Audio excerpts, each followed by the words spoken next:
Good evening. This is The Report with me, Rees. On tonight's programme, we'll be looking at Nigeria as neighbouring countries unify in the fight against Boko Haram. We also examine anti-Islamic sentiment in the UK. But first, both the Lebanese and Syrian side of the border with Israel appear calm a day after an Israeli strike hit Syria, killing leading Hezbollah fighters. The attack raises the possibility of retaliatory action by Hezbollah. Sarah Say has more on this. Several Israeli tanks could be seen taking up positions early this morning along the border with Syria, a day after an Israeli airstrike killed a Hezbollah commander. The son of the group's late military leader Imad Moghaneya, who was assassinated in a suspected Israeli attack in Damascus in 2008, was also killed. Israeli airstrikes inside Syria are nothing new. Israel has struck Syria several times since the start of the war, mostly destroying weaponry such as missiles that the Israeli officials say are destined for Hezbollah, Israel's longtime foe in neighbouring Lebanon. But this strike comes 3 days after Hezbollah leader Sayyid Hassan Nasrallah said he considered frequent Israeli strikes in Syria as a major aggression, and that his forces had been stockpiling weapons, which included long-range missiles that could hit every part of Israel. The Hezbollah-run El Manar news channel said that the Israeli attack suggests that the enemy has gone crazy because of Hezbollah's growing capabilities, and it could lead to a costly adventure that will put the Middle East at stake. Hezbollah, which is backed by Iran, also fought a 34-day war with Israel in 2006 and has been fighting alongside President Bashar al-Assad's forces in Syria for 4 years. And alongside Iran, Syria and some Palestinian factions consider themselves an axis of resistance against Israel. And this latest attack, so soon after Nasrallah's threat, will cause many to expect a retaliation. Whether or not Hezbollah believe they have the capabilities to open up another military front with Israel while engaging in a war in Syria will become apparent over the coming days and weeks. Well, joining me to discuss this is Dr. Toby Greene, who's Director of Research at BICOM, Dr. Fady Abusidu, who's Fatah Foreign Relations Commission Representative in the UK, and Dr. Mohamed Haider, who's a Middle East political and economic analyst. And welcome to the programme, all of you.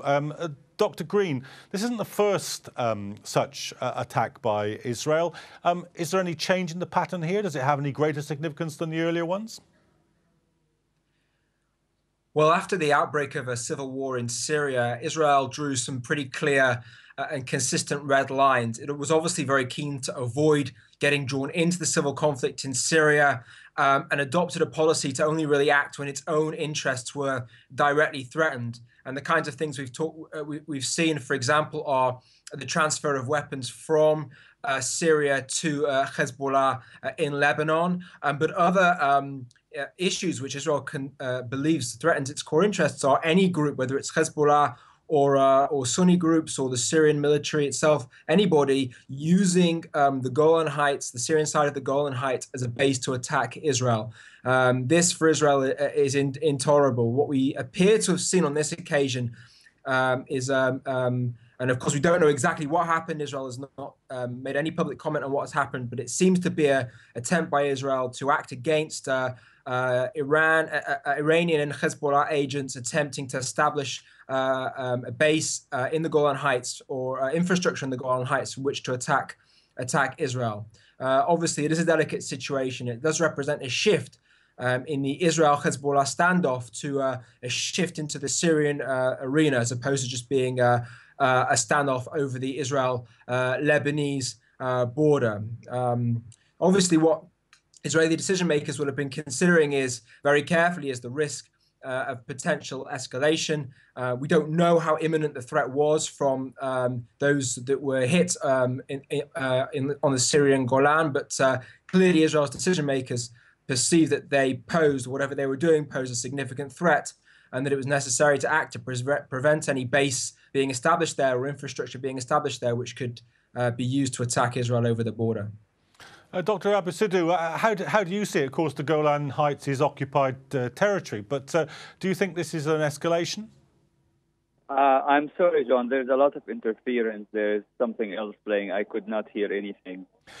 What I'm asking you really is whether or not this latest Israeli attack is part of a pattern of previous attacks, or whether it marks a decisive shift, a more dangerous moment. Right. I have to say to begin with that this attack by Israel is fits an old pattern, but have a very unique and new component, which is targeting Iranian officials, regardless of where they are. We all know that Syria and Iran have cooperation on so many levels, that Hezbollah and Iran are cooperating on logistically, militarily, and so on and so on. It's no secret that Iran is supporting Assad forces in the civil war, and that Hezbollah itself is fighting in Syria. So the presence of Iranian officials, especially military officials, is not a surprise and is not unique in itself. What's different is that Israel attacked and chose to target those officials, which is an escalation in the pattern of change. Okay. Just let me ask Dr. Haider. Dr. Haider, I mean, given what Dr. Abusidu was saying there, do you expect the talk of retaliation from Hezbollah to be acted upon? Definitely, the Hezbollah will retaliate, but in which form, what time, the timing, the place, this is something, nobody can, try to guess where, because of the tactics and the way Hezbollah is working.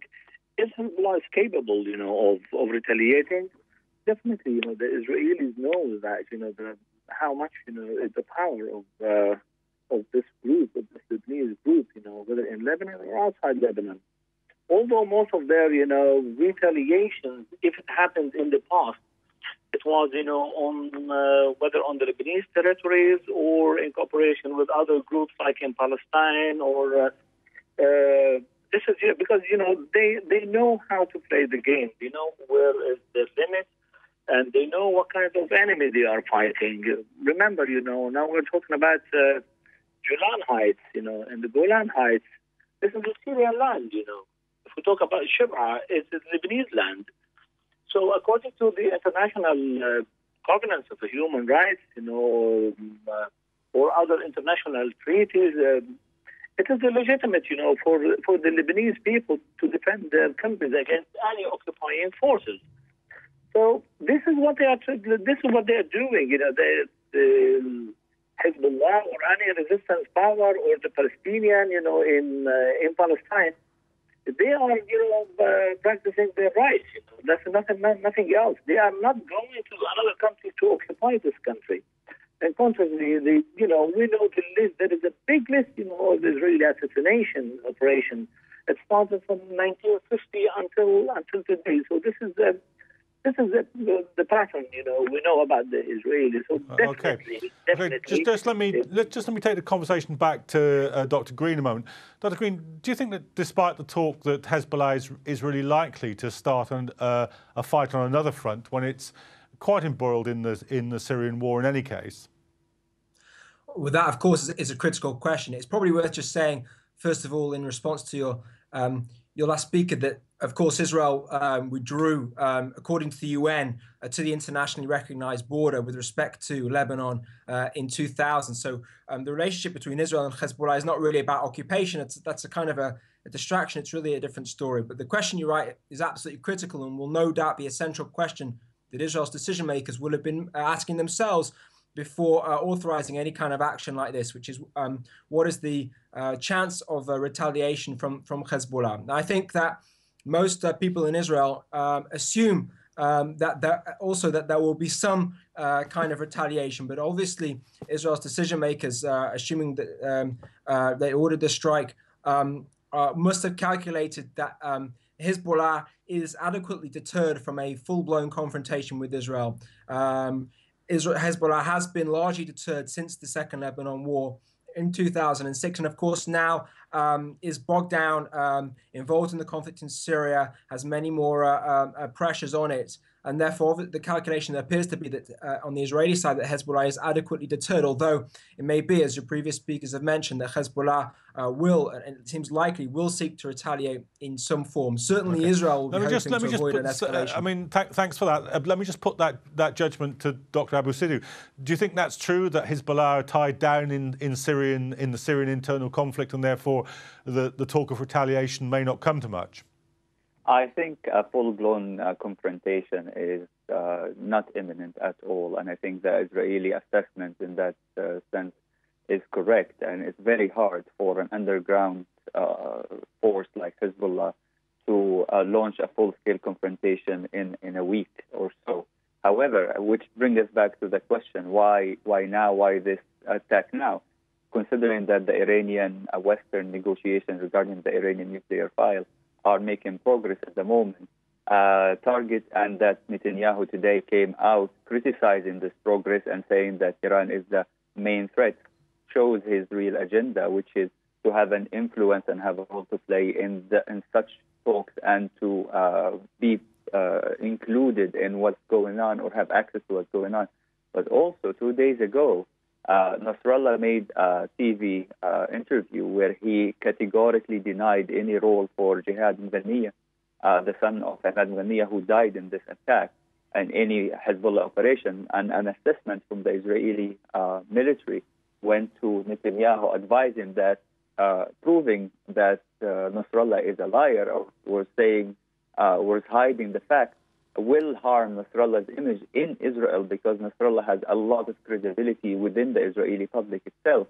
But not to forget also that Israel now is going into the pre-election mode, which explains why Netanyahu insisted and forced himself in the Paris March, and conducting such a military operation will present him to the Israeli public as a strong hawk once again, who is safeguarding the Israeli public, gaining a bit of momentum in the coming elections, as well as diverting attention from the stagnation in the political files with regard to what Israel is doing and what Netanyahu himself is doing, and his responsibility for the Palestinian-Israeli conflict reaching the International Criminal Court, and so on, into a confrontation, another direction, which is Syria and Hezbollah.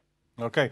Dr. Haider, I mean, that's likely to be a factor, isn't it? The fact that Netanyahu is in the middle of an election campaign. That can't have been something which was absent from the calculation here. No, this is well studied, and planned properly, by Netanyahu's office.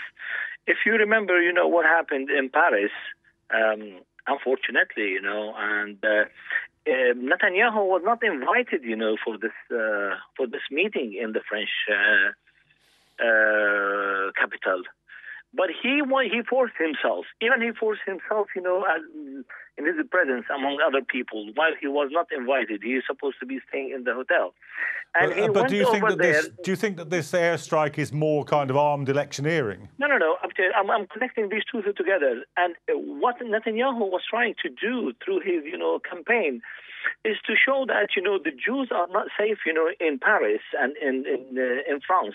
And they have to leave that, and he's trying to embarrass, the French in a way. So he's trying to show that he cares about those people, And then when he went back, this wasn't really a good score enough, to convince his people, and to gain more popularity in this campaign. So he wants to score another one, and they planned for this operation. But anyway, it doesn't matter whether it's the military or trying to do whatever he tries. He is not achieving any of his political goals, to convince his people that he is the right person, to be elected as a prime minister. Even if he's, elected as prime minister. Just let me ask finally, let me go back to Dr. Greene. Electioneering a part of this, Dr. Greene? I think to call this part of Netanyahu's election strategy is probably an oversimplification. Usually, the initiative for this kind of operation would come not from the political echelon, but from the military security echelon. It's very difficult in Israel and the Israeli system for the Israeli political echelon to kind of force this kind of operation on the military. And it's worth remembering that the current Israeli Chief of Staff, Benny Gantz, is 3 weeks from retirement. He's not really beholden to anybody politically, and it's very hard to imagine that he would be dragged into serving anybody else's political agenda. OK, now, Dr. Greene, that's a contrary point to our other guests, but thanks very much, all of you, for that discussion. But I'm afraid I'm going to have to stop it there because we've got to move on. But do stay with us for the second part of the show. Well, we'll be taking a look at the rest of the day's top stories and the news on Twitter. That's after the break. Do stay with us.